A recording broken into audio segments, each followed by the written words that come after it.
BRS party అభ్యర్థి పోడేటి రామస్వామి గతంలో చేసినటువంటి అభివృద్ధి ప్రజలకు వివరిస్తూ మన వార్డులో గెలిచిన వెంటనే నా సొంత పైసలతో 5 లక్షల రూపాయలు మరియు ప్రభుత్వం నుండి వచ్చే నిధులతో పోచమ్మ గుడి కట్టిస్తానని వార్డు ప్రజలకు మాట ఇస్తున్నారు. ఇక మన కెనాల్ దగ్గర బీఆర్ఎస్ పార్టీ జెండా గద్దె నుండి మన వార్డు చివర శంషార్ బాయ్ ఇంటి దాకా సీసీ రోడ్డు నిర్మిస్తానని చెప్పారు. మన వార్డులో యూత్ పిల్లలకు రాబోయే వినాయక చవితికి భారీ విగ్రహం ఏర్పాటు చేసి నవరాత్రి ఉత్సవాలు అంగరంగ వైభవంగా జరిపిస్తానని హామీ ఇచ్చారు. ఇక మన వార్డులో 57 సంవత్సరాలు నిండిన వృద్ధులకు పింఛన్ ఇప్పిస్తానని, అలాగే వార్డులో అంగన్వాడీ కేంద్రం ఏర్పాటు చేస్తానని, ముందు ఇంకా ఎన్నో మంచి పనులు చేస్తానని, దయచేసి మీ అమూల్యమైన ఓటును 3వ నంబర్ కారు గుర్తుకు వేసి భారీ మెజారిటీతో గెలిపించాలని శిరస్సు వంచి కోరుకుంటున్నానని ఆయన తెలిపారు.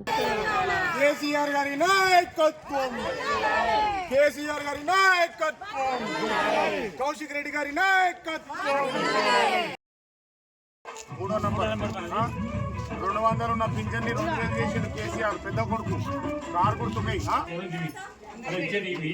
వాళ్ళు ఇచ్చే ఇళ్ళు లేవు వాళ్ళు ఇస్తాను ఇది నెరవేరుస్తాం. ఆయుధ గవర్నమెంట్ ఇచ్చిన హామీలు అన్నీ కూడా అది వేస్ట్ అయిపోయాయి. అది చెత్తగుండే వాళ్ళే మనం ఇచ్చే ఈ హామీ మాత్రం తప్పకుండా నెరవేరుస్తాం. కనీసం ఈరోజు జమ్మికుంట పట్టణం అనేది అన్ని విధాల అభివృద్ధి చెందింది. కానీ ఒక్కరోజు ఒక కాంట్రాక్టర్ కానీ ఒక కౌన్సిలర్ దగ్గరనే కానీ ఒక 100 రూపాయలు తీసుకుంటే గాంధీ గారు ముక్కురాక నా ఫస్ట్ జీవితంలో నేను స్టార్ట్ అయినాక నా 24 సంవత్సరాల వయసులో నేను సర్పంచ్ అయినా ఇల్లకుండా సర్పంచ్ అయినా సింగిల్ డైరెక్టర్ అయినా మళ్ళొకసారి సర్పంచ్ అయినా 3 సార్లు దేవస్థానం చైర్మన్ అయినా ఒక 3 సార్లు కెనాల్ చైర్మన్ అయినా లాస్ట్కి ఇవన్నీ చూసి ఒక దేవస్థానం చైర్మన్ అంటే ఇసి ఒక మాలివని గుళ్ళే రాలేదు ఆనాడు. ఈ డవాల్ వచ్చింది, ఈ పురుషు వచ్చింది, నేను ఎక్కడ ఇల్లకుంటలో పుట్టిన నాకు మున్సిపల్ చైర్మన్ వచ్చింది. ఇదంతా కేసీఆర్ డ్రైవర్లు వచ్చిందని చెప్పి ఆలోచన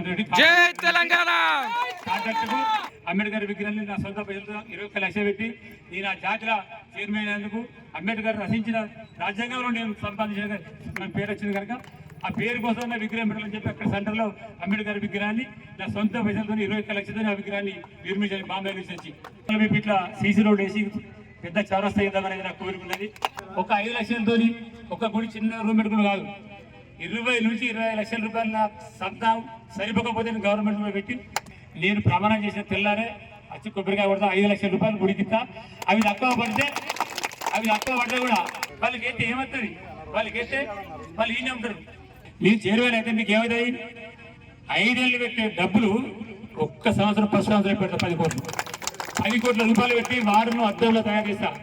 డ్రైనేజీలన్నీ మొత్తం అండర్ గ్రౌండ్ చేసి మీకెళ్ళి తీసేస్తారు. డ్రైనేజ్ కలవ కనబడకుండా దోమలు రాకుండా నేను గెలిస్తే ఈ వార్డు బాగుపడతాయి. ఈ వార్డులో ఉన్న చిన్న సమస్యలు పాపం భర్తలు ఉన్నారు, ఉద్యోగులు ఉన్నారు. నేను జమ్మికుంట మున్సిపాలిటీకి అర్హతను బట్టి తప్పకుండా 50 నుంచి 100 మంది చూసుకుంటా. నేను చైర్మన్ కాగానే ఈ వార్డు నుండి ఏదో రకంగా ఎక్కడో కూడా సమయం బట్టి అనుకూలం బట్టి పరిస్థితిని బట్టి వాళ్ళ అర్హతను బట్టి తప్పకుండా ఉద్యోగాలు వచ్చే ఉపాయం చేస్తా. ఇక్కడ హుజరాబాద్ కూడా చేస్తా. అది నాతో అవుతుంది. నేను 35 ఏళ్ళ రాజకీయ జీవితం ఉన్న వాళ్ళని తెలిసిన ప్రతి చెల్లె అక్కడ కష్టాలు ఉన్నది తెలుసు. కాబట్టి తప్పకుండా మీరు ఓటుతో దీవించి పంపినట్టు అంటే నేను చైర్మన్ అయిన తర్వాత మొట్టమొదటిసారిగా ఫస్ట్ సంవత్సరం మన వాటర్ అన్ని విధాల దేనిలో కూడా ఎక్కకపోకుండా బ్రహ్మాండమైన అభివృద్ధిలో ముందుంటా. దయచేసి మీ పాదాభివందనం తప్పకుండా లైక్ చేయండి, షేర్ చేయండి, సబ్స్క్రైబ్ చేయండి. మరిన్ని వీడియోల కోసం బెల్ సింబల్ పై క్లిక్ చేయండి.